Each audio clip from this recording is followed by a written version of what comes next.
So again, just because English is more difficult than it needs to be, sometimes we have a letter, a consonant, which is included, which we don't pronounce.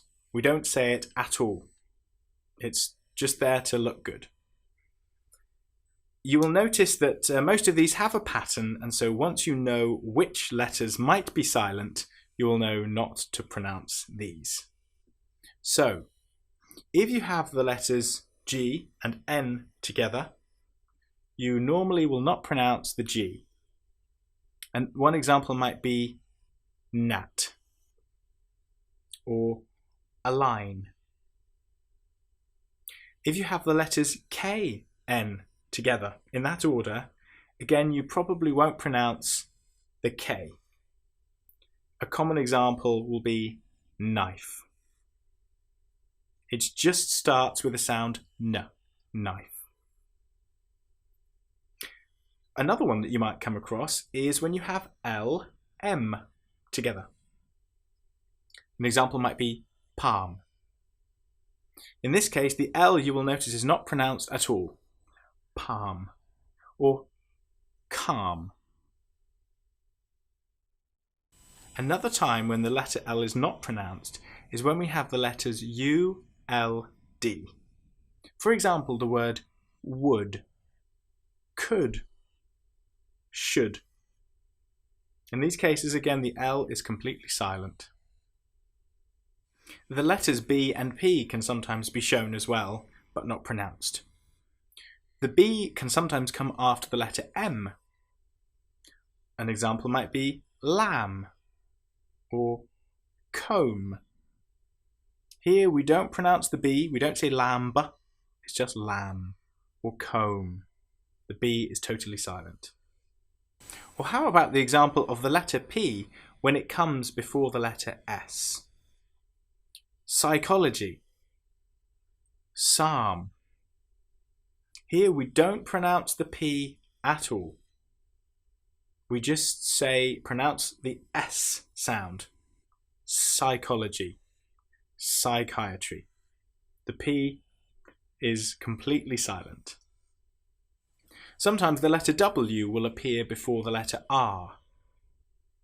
Right, wreck. This shows that the letter W is completely silent. It's just the R sound that we produce in these cases. Another common example is when you have WH together.